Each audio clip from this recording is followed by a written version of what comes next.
Bago tayo magsimula sa ating talakayan, atin munang hingin ng gabay ng Panginoon sa pamamagitan ng isang panalangin.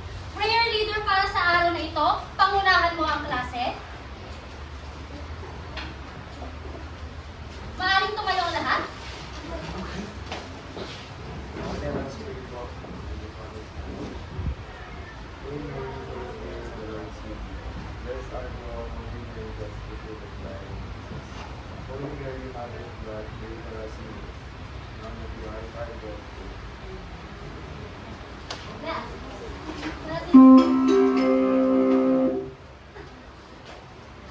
Mapagpalang umaga, Grade 9 Sapphire! Mapagpalang umaga po, Pilipining Pep!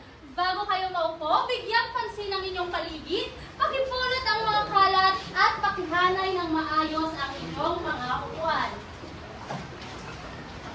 Kapag naikahanay na ng maayos, maaari na kayong umupo. Para sa inyong attendance class, bago kayo pumasok ng ating silid-aralan, ako ay nagbigay ng mga booklet pass, na kung saan ang mga booklet pass na naiwan sa araw na ito ay otomatikong lumiban para sa oras na ito. Meron po bang nakakaalam kung bakit lumiban si Bea? Nakilibing po. Kung gano'n, maaari po bang pakisabihan na lamang siya na sa susunod nating talakayan, siya ay pumasok upang makahabol sa ating aralin at pakisabihan na rin na siya ay kinakailang kumuha ng admission slip. Ang inyong attendance para sa araw na ito ay aking itatala sa ating attendance tracker. Para sa boys, merong 12 na lalaki ang present. Samantala sa girls, dahil may absent, meron tayo 11 na babae. Sa kabuuan, merong 23 na estudyante ang pumasok para sa oras na ito. Bago tayo magsimula, class, tayo ay magkakaroon ng isang energizer. Ngunit bago ang energizer na iyan, nais ko munang ibaba ang inyong mga booklet.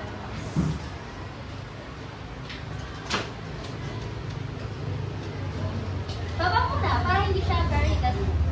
Na kung saan class tayo pa rin ay pamumunuan ng ating pamantayan ngayon. Pakatandaan ko yan na aking ilalahad mamaya. Para sa ating energizer, pamilyar po ba kayo sa kantang Chicken Banana? Yes! Yes? Para sa hindi? Meron po bang hindi nakakaalam? Okay, hindi po nakakaalam. Okay, kung hindi alam, maaari pong tumayo ang lahat.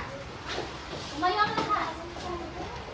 Sa saliw ng musika, atin itong gagawin na kung saan ako muna, pagkatapos kong i-demo sa inyo, tayo ay sabay-sabay na gagalaw. Paano nga ba ito? Ganito lamang siya sa mata sa guro. Chicken, banana, chicken, banana, chicken, banana, banana, banana. Okay, lahat nga po tayo. 1, 2, 3, go!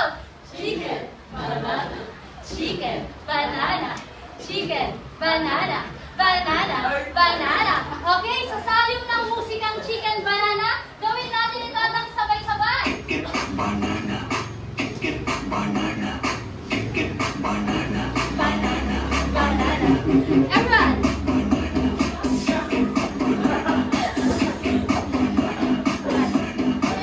Saba. chicken banana, chicken banana, chicken banana, banana, banana, chicken banana, chicken banana. Banana, banana. Yan. Salamat sa inyong 101 na kooperasyon. Gising na po ba ang lahat? Yes! Kung ganon, maaari na kayong umupo. Hindi po ba, class, ang chicken at banana, o sa Tagalog, manok at saging, ay may kaugnayan mula sa ating huling talakayan? Hindi po ba? Yes. Partikular na saang sektor ng lipunan kabilang ang manok at ang saging? Sa sektor ng? Okay, sa sektor ng agrikultura. Ngayon, class, may dala akong basket ng katanungan na kung saan narito ang mga prutas, kalakip ang mga katanungan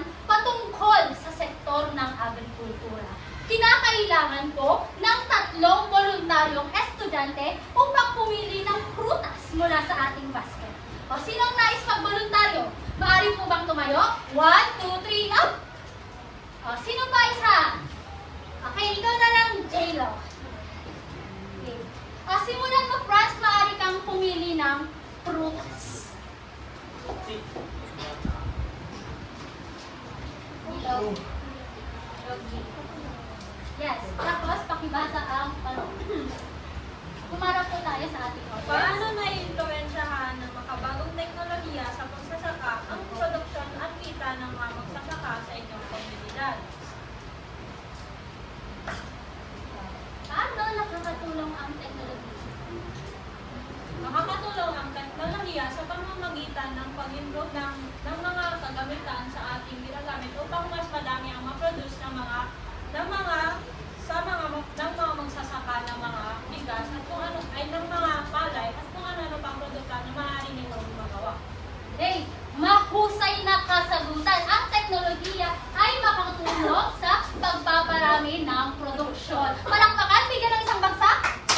Okay, J-Lo, ikaw naman ang pumili ng prutas.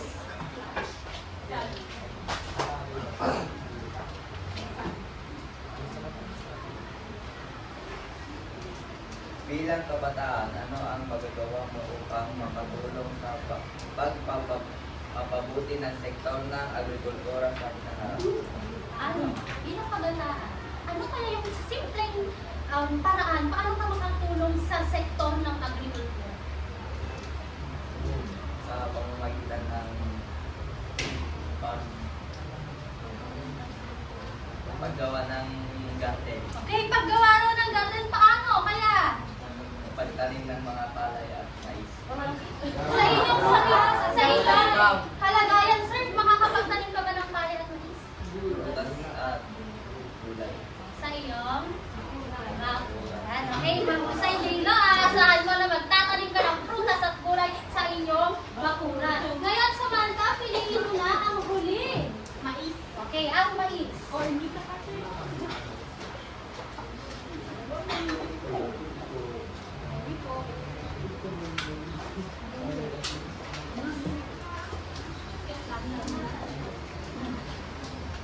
Bakit mahalaga ang sektor ng agrikultura sa ating pang-araw-araw na buhay?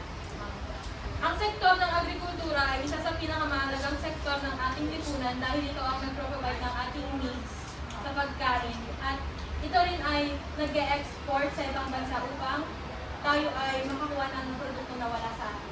Tumpak na tumpak, Samantha, bigyan ng isang bagsak.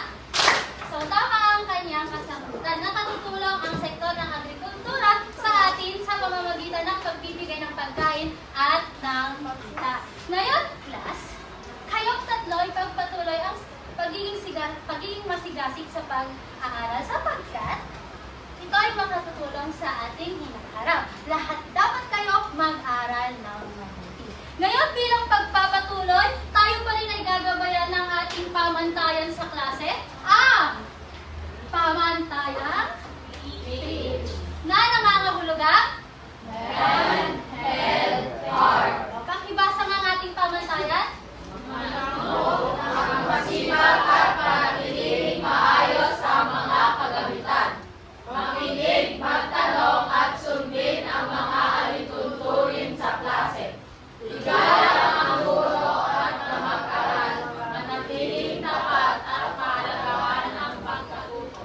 Okay, maasahan ko ba ang pamantayang 3H sa inyo? Yes! Ngayon, class, nung ating huling pagkikita, hindi po ba ang bawat grupo ay inatasan kong gumawa ng script patungkol sa pag-e-endorso ng mga produkto?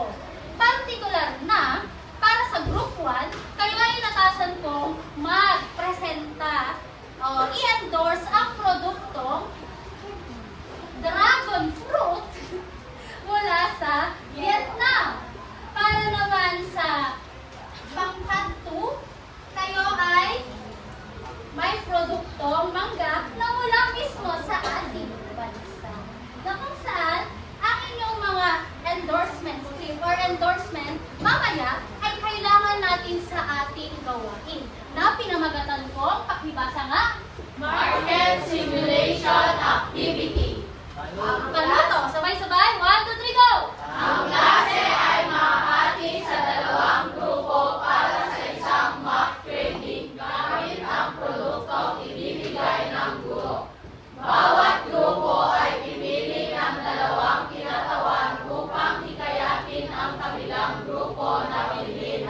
kanilang produkto.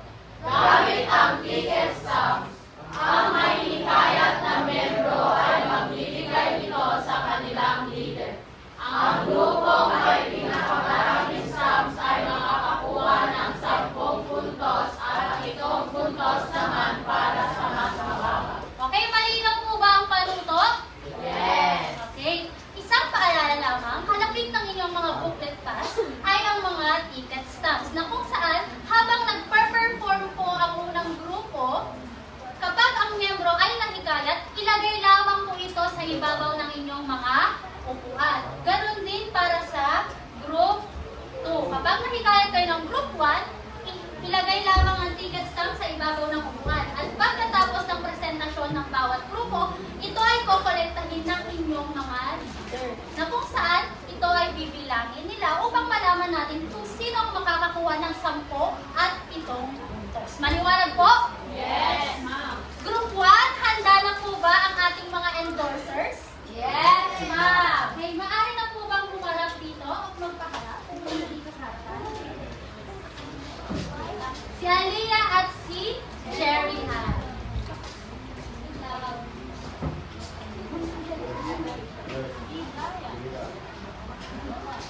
Group 2, makinig.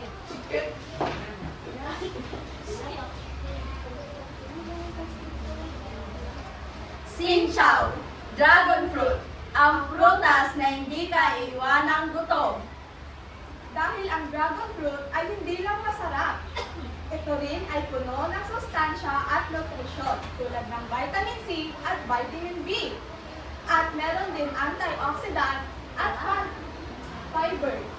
Isa pa dyan, pwede din nating gawing snack, dessert, ilagay sa salad at gawing fruit juice. Ano Kaya na? Bili na! Kaya ano na? Bili na! Hashtag prutas, masarap ang iyong malalasap. Yay! Mahusay Group 1! Group 2! Palakpakan naman natin sila! Kayo ba ay nahikayat Group 2? Ilapag ang ticket stamp. Ilapag. Okay. Ngayon, Group 2, kayo naman ang magbabahagi ng inyong endorsement. Group 2, endorsers, maaari po bang humarap na sa ating harap?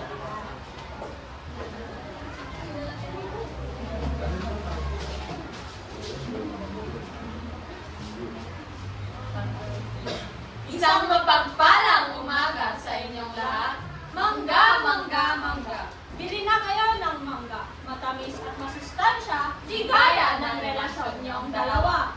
Tiyak na ikaw ay masasarapan. matamis-tamis pa ang kanyang nilalaman. Iwan-gawan ng iyong jowa. Pwes, ang lasa at tamis ng manggang ito ay sasama sa iyo hanggang dulo. Masarap, masustansya. Matamis at malasa.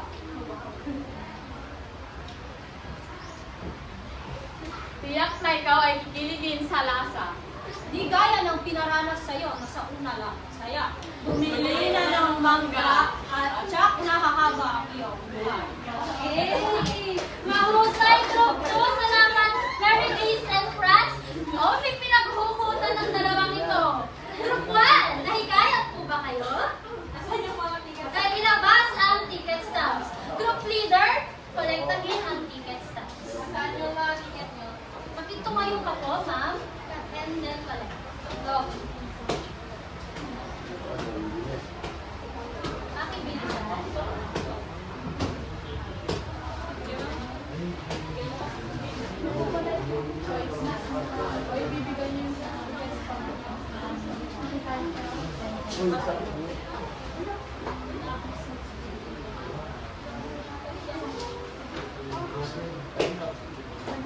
Hey, Franz, unahan mo ng bilangin. Ilan ang binigay ninyong ticket para sa group 1?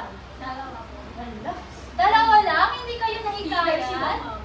Sa endorse na sa group 1? Ayaw na bumili ng dragon fruit. Okay, group 2. Ay, group 1, ilan ang binibigay ng inyong ticket? Apat lamang? Peter pa yung... Peter na kayo. Okay, tama na. Dahil mas marami ang stamp na inyong binigay sa group 2, sila ay may 10 points. At kayo naman, automatically kayo ay may 7 points. Maupo na kayo. Na atin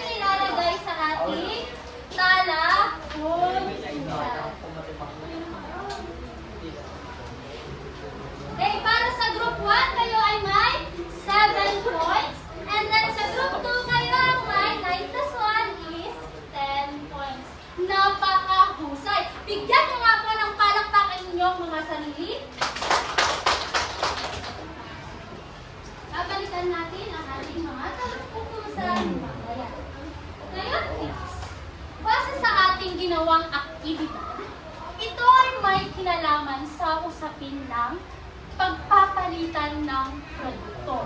Na kung saan sa pagpapalitan ng produkto, dito napapasok ang mga katagang export at import.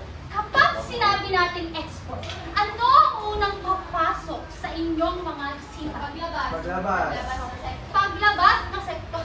Paglabas na Produkto. paglabas ng produkto. Alam kong hindi na bago sa inyo ang salitang ito. Kung baga nga sa Ingles, meron tayong salitang exit o yung paglabas.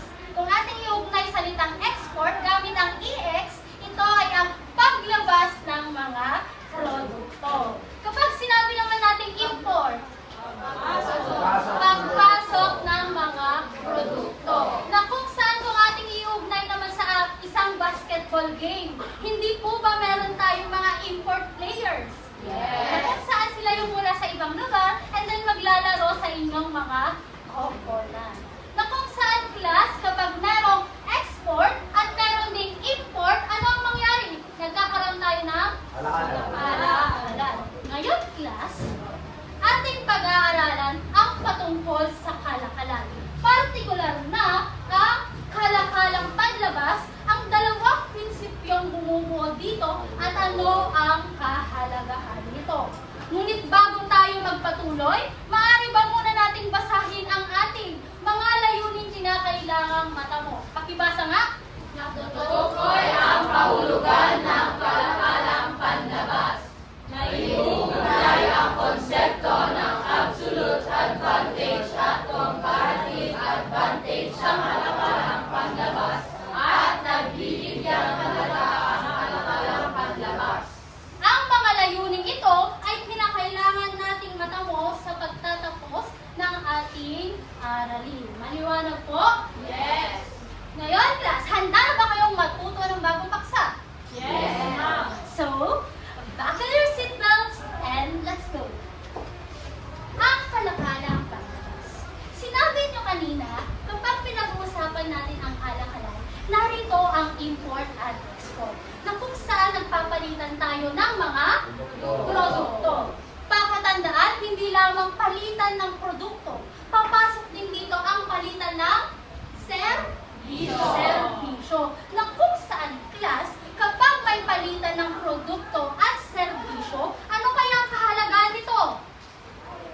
Ano ba ang binibigay ng pakikipagpalitan ng produkto?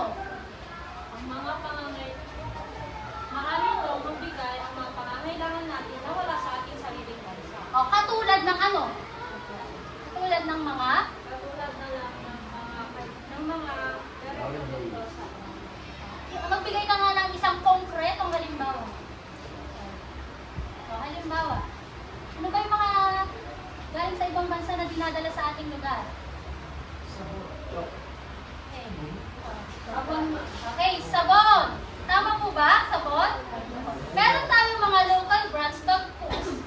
Meron din naman yung pumapasok sa ating bansa. Pero kung ating bibigyan ng mas konkretong halimbawa, hindi po ba? Tignan ang mga sapatos. Meron yung mga made in China. Or yung mga, ano yan? Local or substandard? ay substandard. Nariyan ang mga substandard na produkto. Ngayon, class, sa usapin ng kalakalang panlabas, dito rin papasok ang dalawang prinsipyo. Ang prinsipyo ng, unahin natin, ang absolute Advantage! o Prinsipyo ng lubos na kalamangan. at pangalawa, Comparative advantage. o tinatawag din natin Pahambing na kalamangan.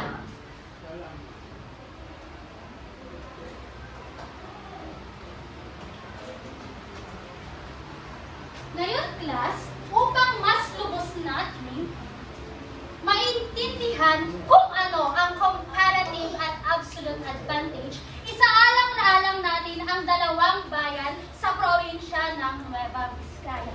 Ang bayan ng Solano, Bagabag. na kung saan meron silang parehas na produkto kayang gawin sa loob ng isang oras. Ang mga produktong ito ay ang Buhay at diet. pamilyar po ba kayo sa mga ito? Yes! Kung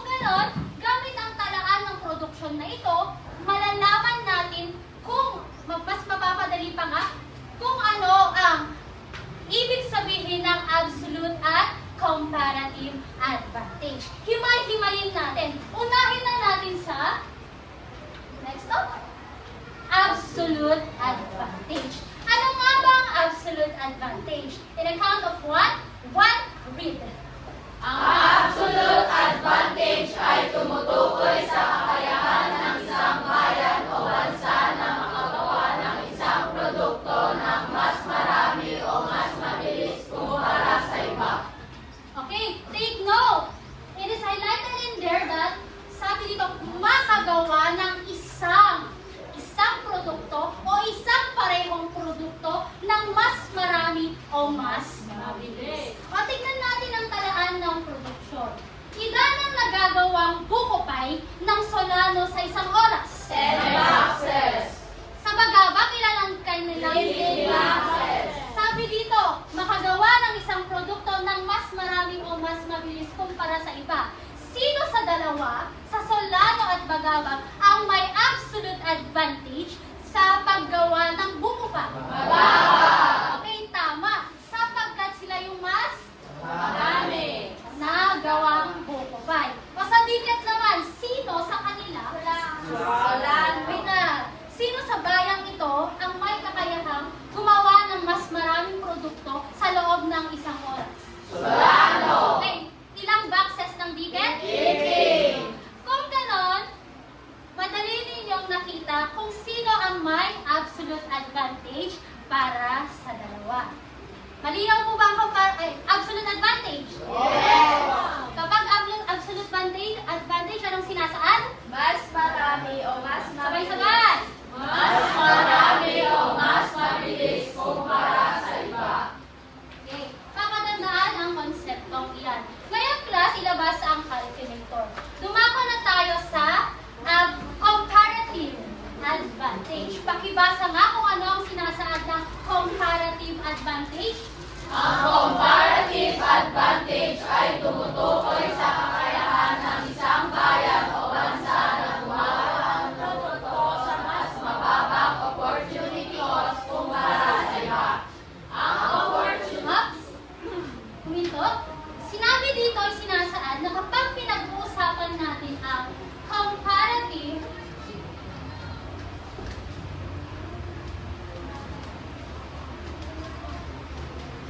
advantage, dito papasok ang salita o katagang opportunity cost. Na kung saan kapag sinabi natin opportunity cost, ito ay ang opportunity cost ay ang halaga ng isang produkto na isinusuko upang makagawa ng isang produkto.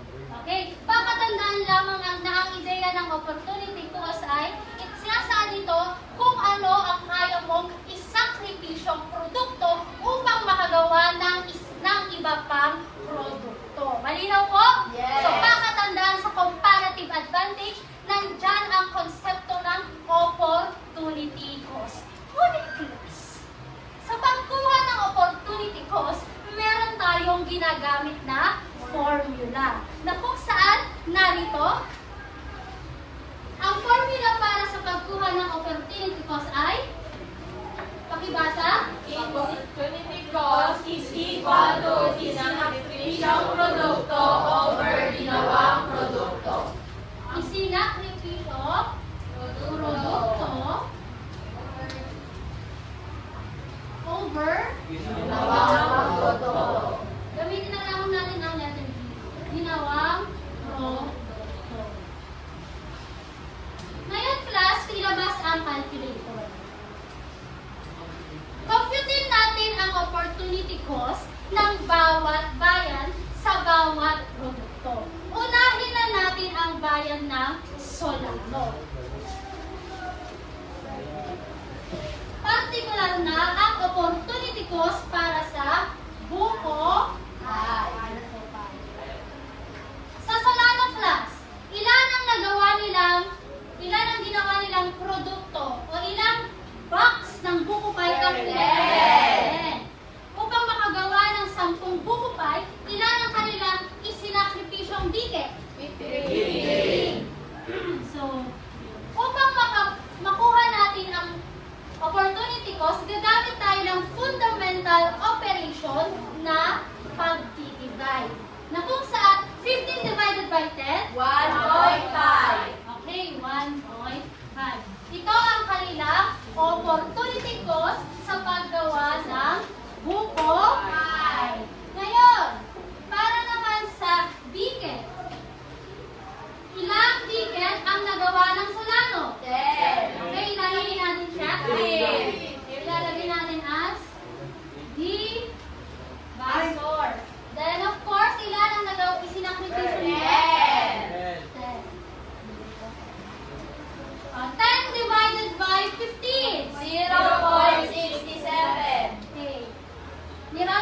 Round din nyo sa nila Yes.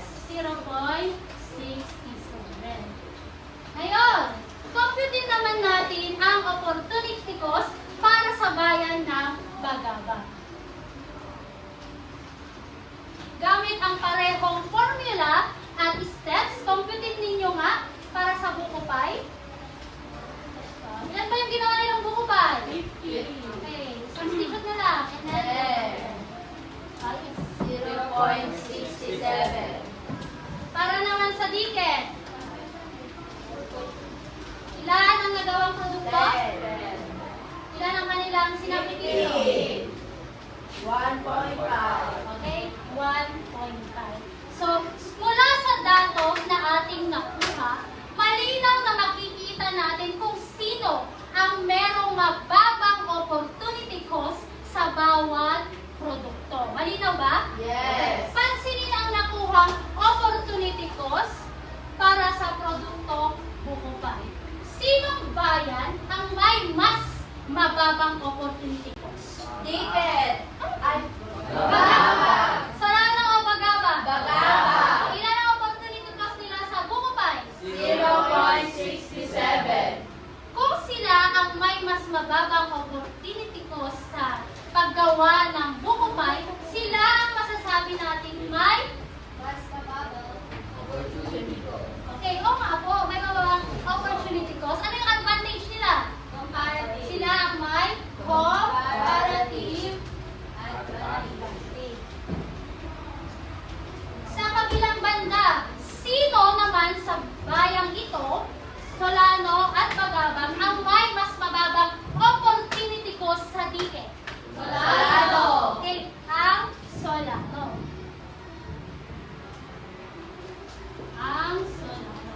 Kung ganun class, masasabi natin sila ang may comparative advantage sa produkto na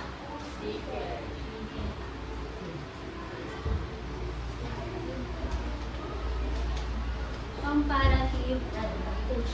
Malinaw po na sa ating ginawang pagko-compute, nakita natin kung sino ang may mababang opportunity cost sa bawat produkto. Na kung saan sinabi nga natin na ikaw, ang isang bansa ay may comparative advantage kung Mas mababang opportunity cost. para sa produktong kanilang inilikha. So, tama kaya ang ating na-compute? Yes. Ang may comparative advantage sa produktong buko pie ay ang Bagabag. Samantala naman, sa diket ay ang Solano. Oh.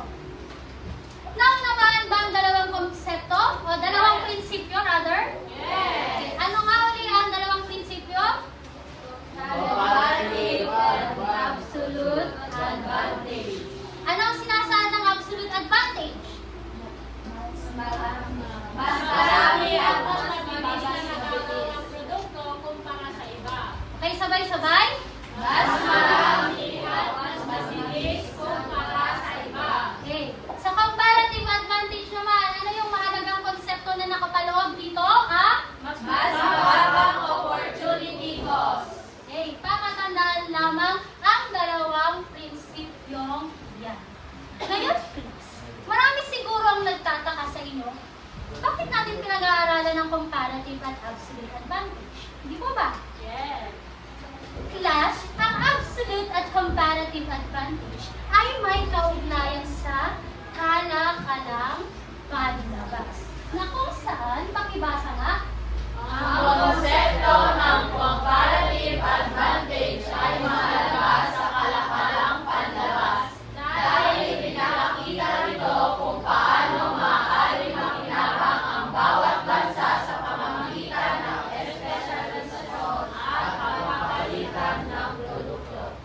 sa ating ginawang halimbawa o sa ating lokal na halimbawa class, ating nakita na ang bawat bayan ay merong espesyalisasyong produkto na kung saan doon sila nag-e-excel sa paggawa ng produkto iyon.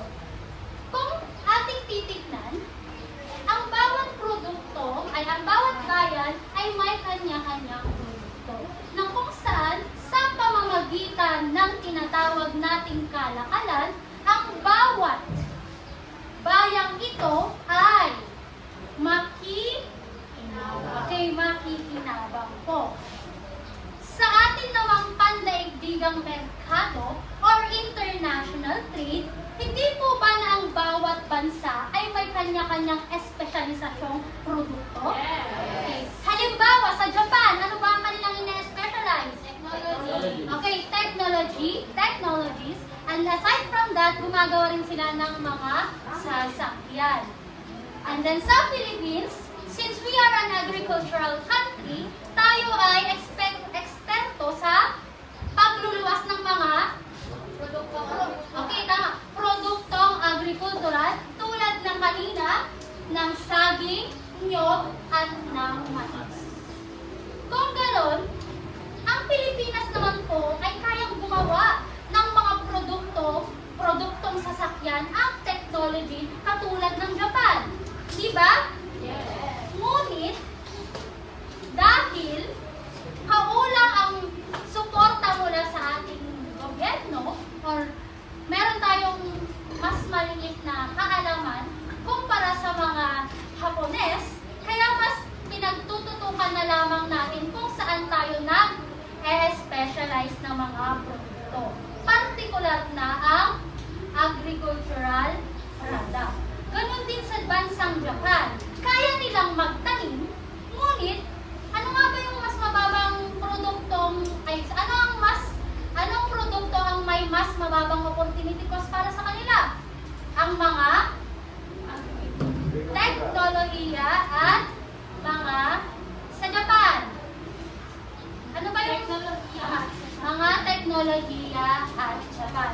Na kung saan ang mga produktong ang mga produktong ito, na kung saan ang bawat bansa ay may kanya-kanyang specialization at may comparative advantage or absolute advantage upang magkaroon ng kita o revenue, sila ay nagkakaroon ng palitan, trade o barter. Maliwanag po? Ngayon, class, upang magpalalim ang inyong kaalaman patungkol sa ating talakayan, kayo ay magkakaroon ng isang pangkatang gawain. Na pinamagatan kong pakibasa nga, Ang itatangkad, kalakalang agrikultural ng Pilipinas sa 2023. na kung saan para sa Group 1, kay pakibasa nga ang panuto. Ang pangkat 1 ay makakatanggap ng datos tungkol sa agricultural exports ng bansa. Habang ang pangkat 2 ay makakatanggap ng datos tungkol sa agricultural imports ng bansa para sa taong 2023. Hingin ang impormasyon at sagutin ang mga tanong. Mayroon lamang kayong 3 minuto upang tapusin ang gawain. Okay, malinaw na inilahat sa ating panuto na ang Group 1 ay mabibigyan ng kanilang talaan ng mga produktong ina-export ng bansa. Para sa Group 2, ang mga produktong ini-import. Na kung saan, class, pakatandaan na tayo ay magagabayan ng ating pamantayan sa pagbibigay ng mata. Para sa hindi makakita sa ating television, nariyan, ngunit para mas malinaw narito, pakibasa nga ang nilalaman ng ating rubric. Ang mga kategorya, unahin ang kategorya? Nilalaman, presentasyon, disiplina. Na kung saan kapag kayo ay mahusay, kayo ay mabibigyan ng 5 puntos. Kapag naman katamtaman, 4 na puntos. at kapag may kulang, 3 puntos. ngayon. Kalakip ng mga envelope na aking ibibigay ang talahan na yan para sa grupo ng export products. Na kung saan, kalakip din noon ng envelope na ito na aking ibibigay ay ang mga katanungang dapat sagutan. Para sa group 2, meron kayong talahan na yan ng import product ng Pilipinas, kalakip rin ng mga katanungan. Kayo, handa na po ba kayo? Oo! Baka tandaan ang bawat grupo ay may mga reporters dapat. Para sa group 1, maaari pa kayo mag-stay dito sa ating harapan. Golfer, maaari bang pumunta? Group 2.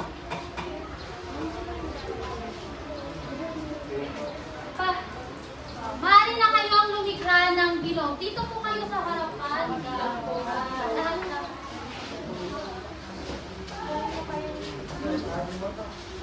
Okay, group 2 dito na kayo. Saan kayo gagawa? Gumawa na kayo dyan ng bilog. Group 1. Kumilos na, galaw-galaw, kapatid. Galaw-galaw, kapagsan. Tayo.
Ang lahat ba?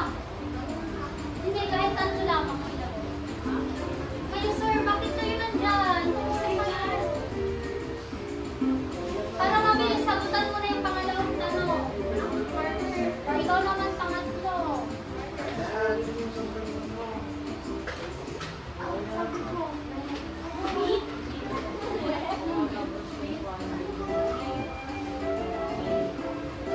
Kayo, para madaling matapos. Ay, tatlo. Susunod, para madaling.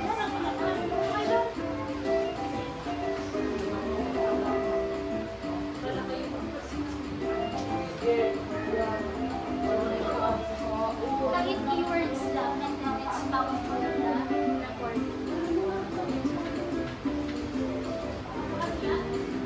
Kahit keywords lang, and then during the recording, expound.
Okay,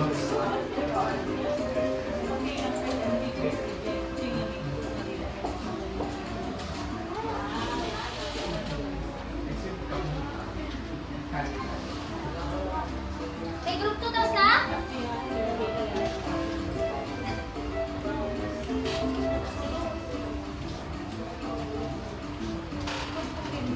Siguro nagtataka kayo, bakit po may ganyan si ma'am? Pakatandaan, bawal magsulat sa akin, ay bawal magdikit sa akin.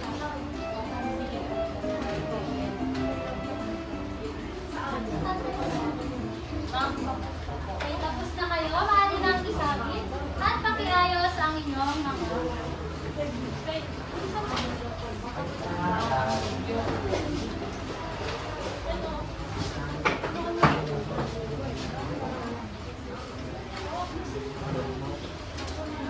Ayan.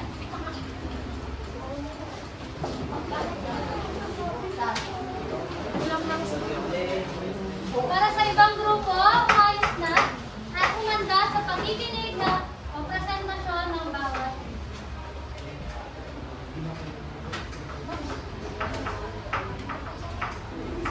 Okay, kuha ka po.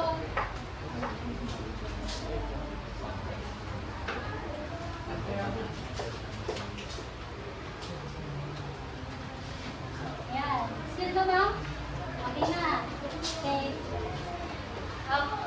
Ang bawat grupo ay may dalawang kinatawan upang magbahagi ng kanilang mga kasagutan. Tama po?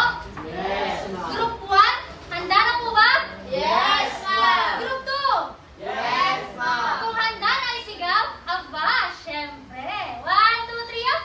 Aba, syempre. Okay. Reporter para sa pangkatuan, maaari na kayong humarap at ilahad ang inyong mga kasagutan.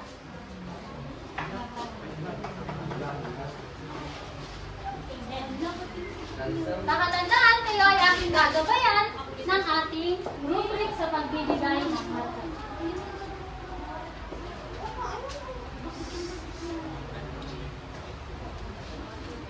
Magandang umaga sa inyong lahat.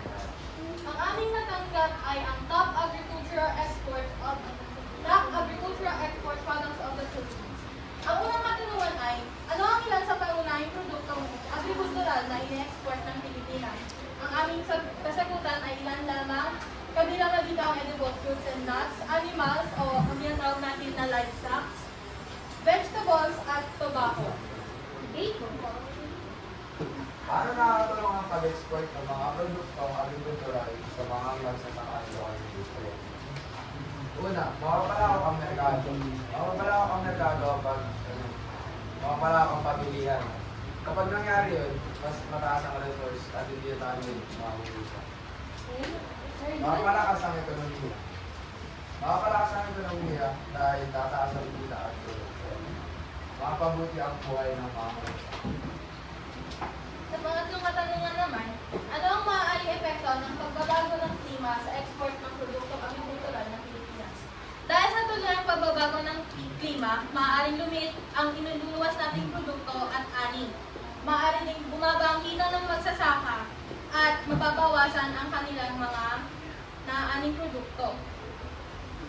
Sa iyong opinion, sapat ba ang suportan ng gobyerno sa sektor ng agrikultura upang mapalakas ang export ng mga produkto? Ipaliwanag. Ako lang ang pupundo. Hindi ka sapat dahil mas nakafocus ang gobyerno sa ibang sektor. Anong halimbawa ng sektor ng? Ano ba ang ibang sektor na pinapokusan ng gobyerno? Ang sektor ng Defense fund. defense, ano pa? Social economic. Ang patuloy. Hindi epektibo ang implementasyon kung mga siya magsasaka. Hindi effective yung yung mga sinasabi ng government para maapektuhan yung magsasaka. Paano hindi effective, sir? Paano mo nasabi na hindi effective? Hindi ito ay effective, ma'am, dahil minsan ang mga rules at regulations natin na hindi din lang nasusunod dahil mas nagpo-focus sila sa ibang unit ng ating government. Okay. Katulad ng ating health and education ng mga batang Pilipino. Okay. mahusay na kasalukuyan. Ano bang iladagdag? Wala na. Okay. Napakagaling, Group 1. Ngunit bago kayo maupo, bigyan na natin sila ng overwhelming clap. Paano ba yung overwhelming clap? 1, 2, 3. 1, 2, 3. Be overwhelming. Okay, sabay-sabay. 1, 2, 3, go! Overwhelming. Okay, mahusay. Maaari na kayong umupo. Kaya Group 1 ay mabibigyan na, para sa nilalaman, kayo ay mabibigyan ng 5 puntos. Sa presentasyon, dahil may kakulangan sa inyong binigay na paksa, pagpapaliwanag rather, kayo ay mabibigyan ng 4 na puntos. Para naman sa disiplina, dahil ilan, kitang-kita ng aking dalawang mata, marami sa inyo ang hindi nakiki-operate, kayo ay mabibigyan ng 3 puntos lamang. For a total of 12 points. Maliwanag po? Yes. Ngayon, Group 2, you may have the floor.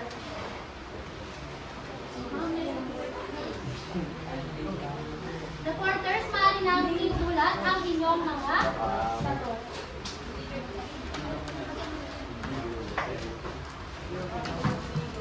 Magandang umaga sa inyong lahat. Ito po ang presentasyon ng dalawang kaibigan. Now, agricultural import product of the Philippines. Ano ang ilan sa mga pangunahing produktong agricultural na ini-import ng Pilipinas? Ang tatlong pangunahing ini-import ng Pilipinas ay ang wheat, meat, at rice at lumapa. Paano nakaka-apekto ang pag-import ng mga produktong agrikultura sa mga lokal na magsasaka at negosyante? Makakapekto ito sa pag-import ng produkto ng agrikultura sa pamamagitan ng pagtangkilik sa sarili natin mga produkto. Ano ang maaaring epekto ng patuloy na pagtaas ng importasyon ng agrikultura na produkto sa ekonomiya ng Pilipinas? Ang pagbaba ng kita ng mga mamamayan dahil mas binibili na nila ang produkto ng ibang bansa. Nang dahil hindi nila binibili ang ating sariling mga produkto, maaaring magresulta sa pagbaba ng mga kita ng mga Pilipino. Sa iyong opinion, dapat bang bawasan ng Pilipinas ang pag-import ng produktong agrikultural at higit na pagtuunan ng pansin ang lokal na produksyon? Paliwanag. Oo, dahil mas magastos ito kaysa sa import. Sa pamamagitan ng pag-import, gumagastos tayo dahil bumibili tayo ng produkto sa ibang bansa. At ang dapat paunlarin ay ang pag-export ng mga produkto dahil maaari tayo magkaroon ng kita sa pag-export ng produkto sa ibang bansa. Okay, dagdag na katanungan. Sa ating exported products, kita lang ba ang maibibigay sa atin? Kamusta naman ang produkto? Okay. Itakat na namin no dahil we will go to the next period, 9-10 yun. Here kasi pag makagawa ng oras. So, bagong lahat, bigyan natin yung palakpak si Madam Judith. And of course, kay Ma'am Marilyn as her operating teacher, bigyan ng palakpak si Madam. And of course, to you, Grade 9 Sapphire, for your active participation which contributed to the very successful final demonstration teaching of Ma'am Dintel. Tapakan sa inyo. Okay? Sige, mahal kayo dyan, mag-group photo kayo. Punta na kami ni Ma'am dun sa next period. Sir, tuloy na ako. Baka may next period. Sir, may 7 minutes. What's the minutes? 19? Ay, 2 minutes. Okay. Pero may kapag may class, stop na. Gawin nyo na sa inyo yung ko na lang nila. Mag-group photo na kayo. Okay, sige. Congratulations once again. Ipagpatuloy. Yes po. Wait lang. Meron pa akong dagdag na katanungan. Kita lang ba ang mapupunta sa atin? Oo. Magkaka-produkto. Mahusay class. Bigyan na natin sila ng Burger King Club. 1, 2, 3, go! 1, 2, 3, 1, 2, 3, Burger King! Ngayon class, para sa nilalaman, makinig. Hindi pa tapos, kayo ay mabibigyan ng 4 na puntos. Para sa presentasyon, 3 puntos. At para naman sa disiplina, kayo ay mabibigyan din ng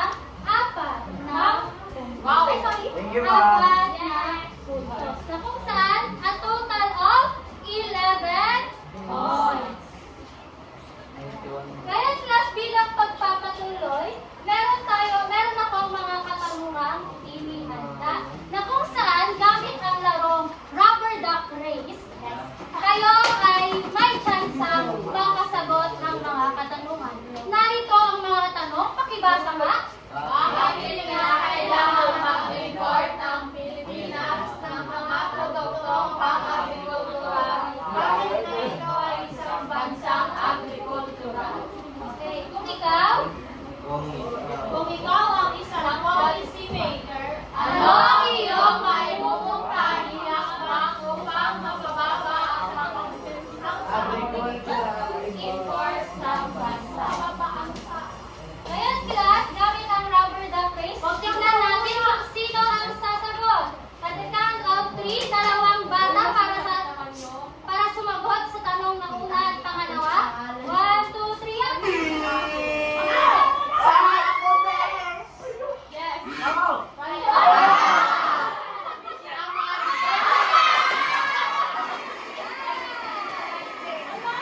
Mary Grace, sasagutin mo ang unang tanong. Tumayo ba? Para sa pangalawang tanong, sino kaya ang sasagot? Ayan, Sana ako. Tumayo na!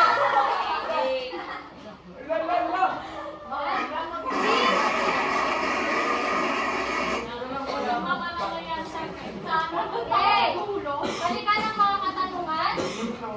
Mas madali yung question mo. Bakit kinakailangan? Sagutan, bakit kinakailangan? Ba't iba Huwag po munang malihan. yung important magpangkay? Ma'am, kasi may mga produkto dito na walang... Sige, papatuloy. Ma'am, kasi may mga produkto dito na wala sa ibang bansa kaya sila nag-import.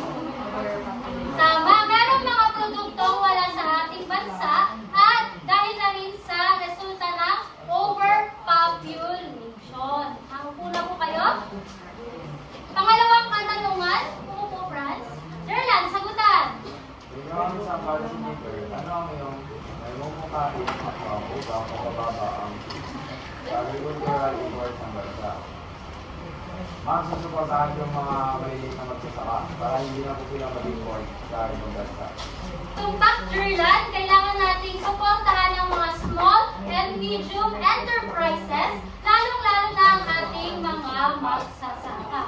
Ngayon, class, para sa inyong pagtataya at paglalahad na rin, kayo ay magkakaroon ng isang exit pass activity na kung saan gamit ang inyong mga booklet pass, maaari nyo bang sagutan at pagnilayan ang katagang "No man is an island, we all need each other." Isang minuto, magbigay ng isang katagang may uugnay. Salita. Isulat na lamang sa inyong mga booklet pass. Pakibilisan, magsulat ka na, sir. Ano kaya? No man is an island. Yung masasabi mo dito.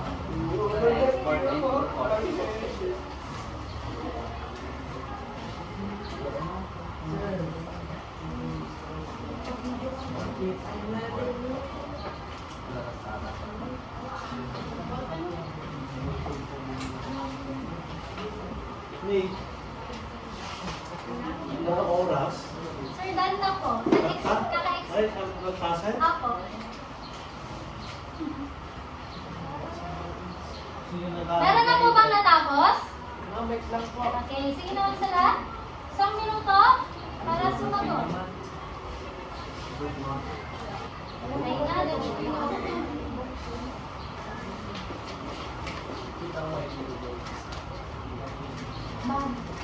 sagutan? Meron na po bang nakatapos? Meron. Okay, maaari bang ibahagi ang kasagutan? Josh, maaari ka bang magbahagi ng katagang may ugnay sa No Man is an Island? We all need each other. Okay, wala. Maaari mo bang tulungan, Ram? Ram, maaari mo bang tulungan si Josh? Anong iyong sinulat? Hey, sabi dito, walang tao ang kayang mabuhay mag-isa. Kung ating iuugnay sa kalakalang panlabas, kailangan nating magkaroon ng ugnayang panlabas upang matugunan ang ating mga pangangailangan. Aside from the answer of Ram, meron pa kung gustong sumagot? Aki Aliyah, nakasat? Ang kasabihan ay masasabi na hindi natin kaya mabuhay mag-isa dahil tayo ay incompetent sa ibang bagay at kailangan ng kapalitan. Okay, tayo ay incompetent sa ibang bagay. Kapag sinabi natin incompetent, meron tayong weakness, kumbaga, na kung saan ang weakness na ito, upang mapauspong, kailangan nating kumonekta at matuto sa iba pang bansa o ibang tao. Maliwanag po? Yes! Okay, para sa inyong pagtataya, meron tayong limang item na kung saan isulat ang heart kung ito ay nagsasaad ng pagluwas or export. At smiley naman kung ito ay importation. Okay, sagutan nga po. Voltage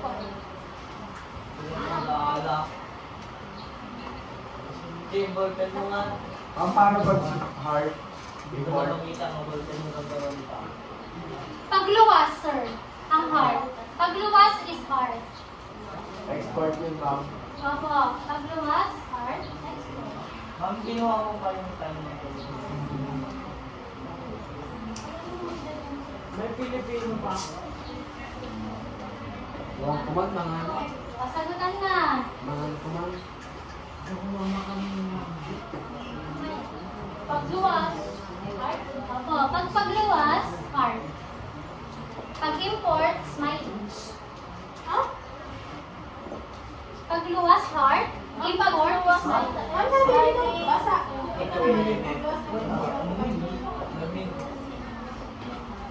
Okay, balik siya. Ano nga ang susundin natin? Sabi dyan, smiley kung nagsasaad ng produkto mula sa ibang bansa. E di import yun, pagpasok. And then yung heart, pagluwas, and then export. Maliwanag? O, kayo ang mali. Sinabi dyan, smiley kung mula sa ibang bansa. Papasok sa ating bansa. And then heart kung lalabas. So, Nanette, anong ginagawa? Ba talaga yung... Mami, bata yung nalagay yung... Baliktad ba dyan? Ma'am, dito ay isulat ang heart kung ito ay nagsasaad ng produkto mula sa ibang Okay, bansa. okay. Sundan na lang yan. Oo. Sundan. Baliktad lang. Badin, ma'am. Sige. Final. Sundin daw ito. Yan na ba? Banta! Nangyari Yung sundan na ito, palitan nila yung Nakabay-release di ba? Mampat to. Naka-erasure ari ko ako ni ma'am. Export yung smiley that, ma'am. Opo. Okay, exchange papers. Ano?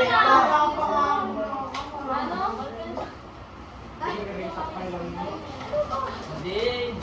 Mamakin na naman. Hindi ka, baliktad ka, ma'am. Pwede ba yung heart, right? Ma'am, yung smiley. Export. That's my heart. May smiley heart. Lahat. Okay, exchange papers will be made.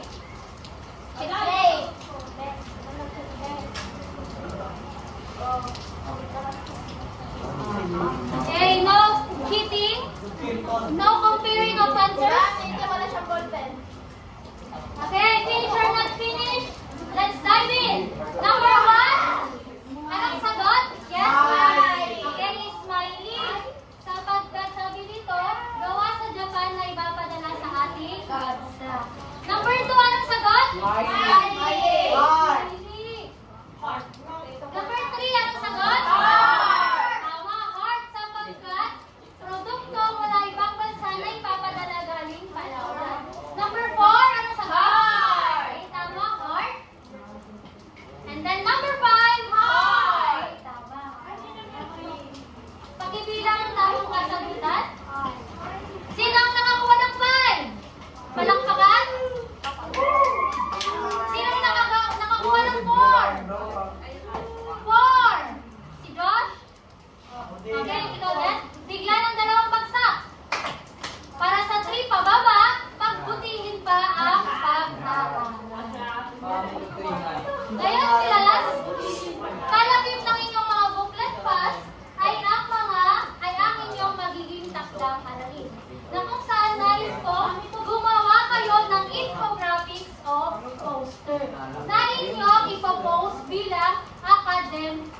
academic post sa inyong Facebook account. Yes, ma'am. Pamatandaan, kung walang Facebook account, ipasa na lamang ito sa Facebook post. maliwanag po.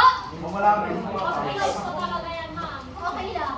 Pakibasa nga ang paluto o takdang aralin. Gumawa ng isang infographics o poster na nagpapakita ng epekto ng import at export sa buhay ng mga Pilipino. Gawin ito ang academic post sa inyong mga Facebook account. Okay, maliwanag ba?